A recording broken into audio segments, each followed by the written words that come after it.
Alright, earthquake is leagues better than flower, and it's not hard to top that disaster.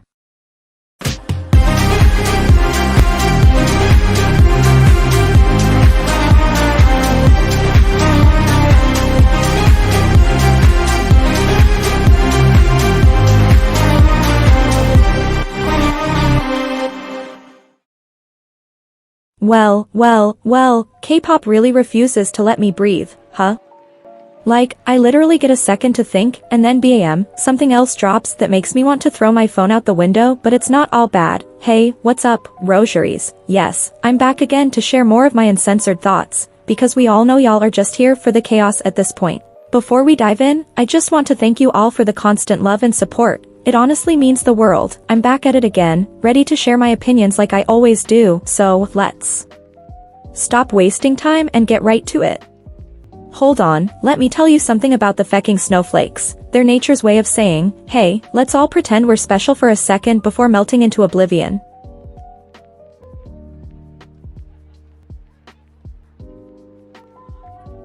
Kiki really woke up and chose bops with I Do Me, huh? Because let me tell you, this song had me hooked from the first second. That intro alone had me sitting up, ready to see what they were about to serve. Then the verses hit, and suddenly, I was paying full attention like I just heard the secret to eternal youth. The pre-chorus is cute, but the chorus, oh, that's where they really had me. It's catchy, it's fun, it's giving confidence, exactly what a pre-debut song should be. Now, the bridge.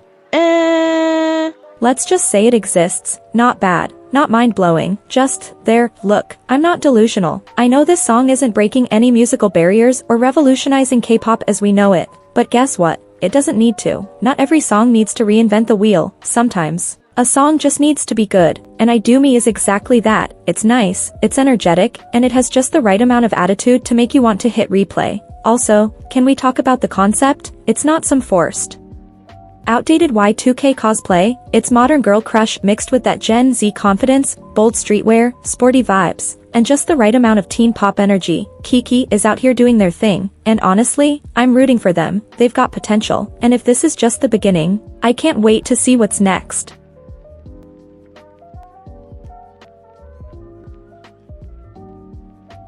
Oh, so we're just throwing the word misogynist around like confetti at this point? Cool. Apparently, the second someone doesn't worship your fave, disagrees with you, or breathes inconveniently, they're suddenly the reincarnation of the worst men and women in history. Like, did y'all run out of actual arguments? Did the Wi-Fi cut off before you could Google another word? Because I swear, some of y'all use misogynist the way toddlers use no, loud, incorrect, and at every possible opportunity, and don't even get me started on the pseudo-intellectuals who think saying misogynist makes them some kind of feminist revolutionary. No, girl, you're not leading a movement, you're just bad at debates. Not everyone who criticizes a female idol, a female CEO, or your favorite girl group is some raging woman hater. Sometimes, and stay with me here, people just have opinions. Shocking, I know, and let's talk about the pick-me brigade, the ones who scream, I'm not like other boys, or I'm not like other girls, while using misogynist like a cheat code to gain Twitter clout. Sir or ma'am, you're not an ally, you're just annoying. Stop acting like misusing the word makes you some enlightened feminist king or queen. It just makes you look like you googled big words to sound smart 5 minutes ago. So please, I beg, before you throw misogynist into another argument where it doesn't belong, open a dictionary, or better yet, open your brain. Thanks.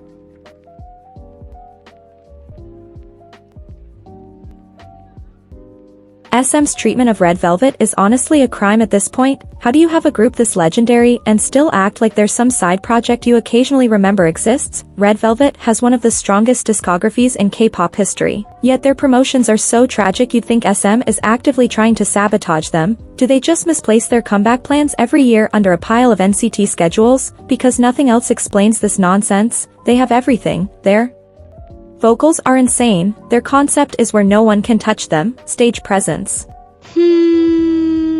Effortless, maybe, they're getting there, and yet SM tosses them out there with the enthusiasm of someone handing out expired coupons. The fact that Red Velvet is still doing well despite this mess is proof of how powerful they are. If they had even half the budget and marketing that other groups got, they'd be a lot bigger than they are. Instead, we get last-minute teasers, rushed comebacks, and the absolute bare minimum in promotion. If Red Velvet do get another comeback, I'm not so hopeful that SM would manage them properly. Not even their solos are memorable compared to aespa. How disturbing.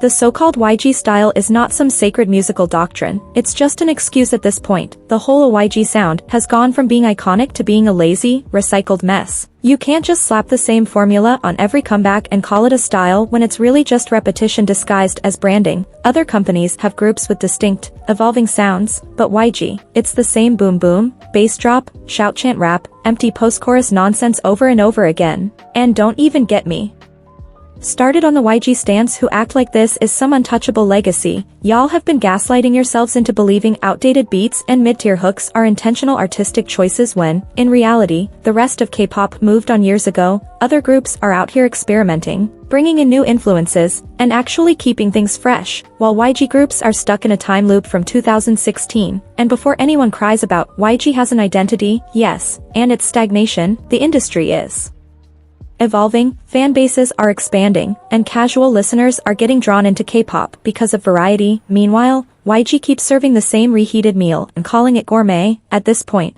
the only people defending this nonsense are those too deep in denial to admit that their faves deserve better music. It's not about hating on YG groups, it's about holding the company accountable for refusing to evolve.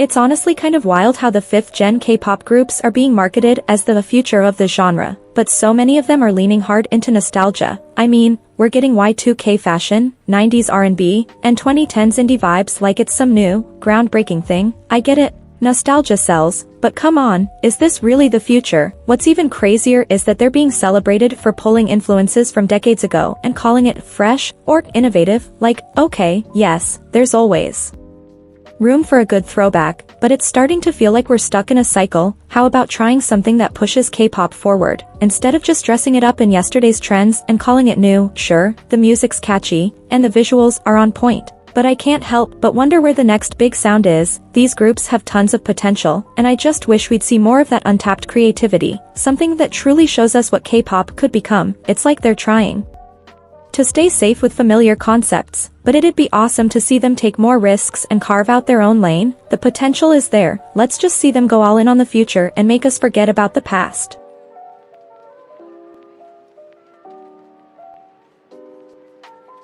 Honestly, some of these 5th-gen groups are starting to feel more like corporate experiments than actual idols. You've got these perfectly curated members that look like they were picked out of a catalog, AI-generated visuals that make you wonder if anyone's even human anymore, and personalities that are so scripted they might as well come with a user manual. It's like companies are more focused on creating the perfect marketable product than nurturing actual talent. Where's the heart in that?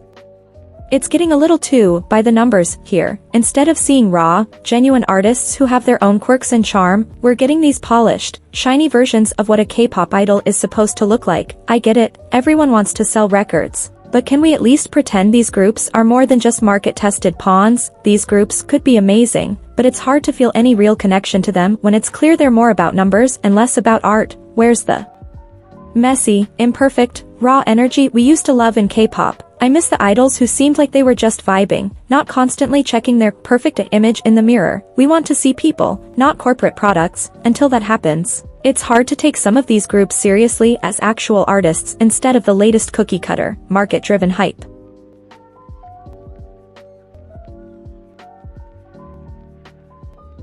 Oh, the hypocrisy is chef's kiss. It's almost impressive at this point. K-pop fans only care about live vocals when it's convenient for them. Suddenly, when their fave gets exposed for some weak live singing, it's like, oh, but they were tired, they've been working non-stop, you know, like, okay. So now exhaustion is a legitimate excuse for not sounding like you're on key. Maybe next time we should all get to sing like we're in the shower, because, hey, we're tired, too. But, of course, the second another group nails the live vocals, suddenly, it's the gold standard. Suddenly, everyone cares about live vocals and proving talent. Why? Because it fits your narrative. If that's not peak hypocrisy, I don't know what is. You can't pick and choose when live vocals matter based on who's performing. It's not a buffet where you get to pick your faves and ignore everything else. Either it matters across the board, or it doesn't. So, let me get this straight. Bad live vocals equals they were Tired, but good live vocals equals yes. This is what real talent looks like. What a joke. Do not get on my last nerve. It's a never-ending cycle of double standards, and it's getting ridiculous. How about we just admit that live vocals are an actual thing in K-pop and stop acting like they only count when your bias does them well?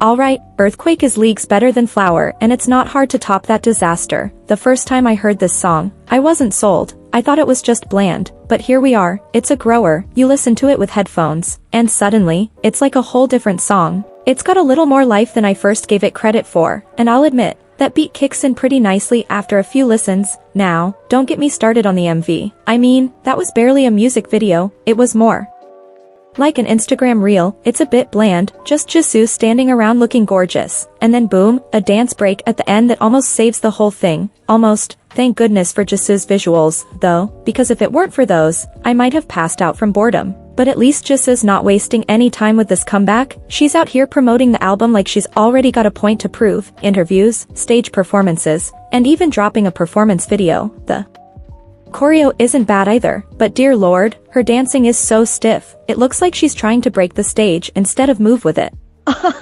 Like, girl, loosen up. But hey, lucky for her, I'm here for the song, and that's what really matters.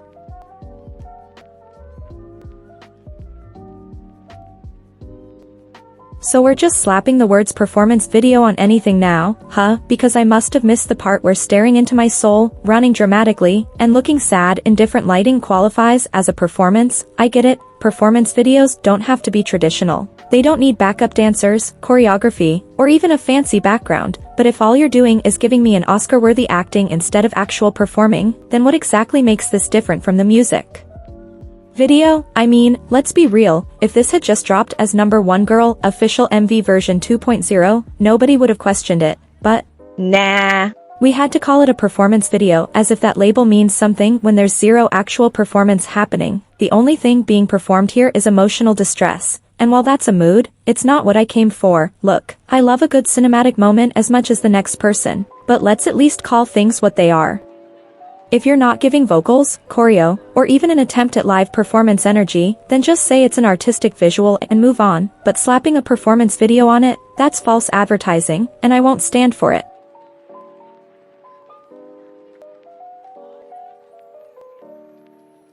Yay!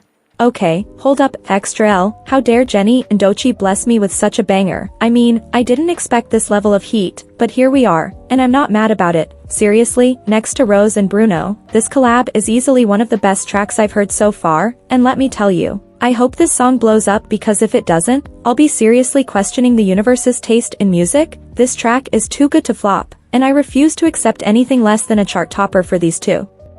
Jennie finally did what I knew she could do all along, she delivered. I'm honestly here for everything in this song. The verses were fire, the pre-chorus, yes, the chorus, don't even get me started. It's catchier than your aunt's gossip. The MV is on point too in those outfits. I'm taking notes, okay. But then, Doechii, when her part came in, I nearly jumped out of my seat. It was that hype. But, of course, no song is perfect. The bridge wasn't exactly my favorite, but it didn't ruin the whole vibe. Honestly, I'm still playing this track on repeat, and it's already locked in on my playlist for good. They really ate with this one. I can't wait to see what else Jennie has to bring to the table, because if this is just a taste, I'm about to lose my mind.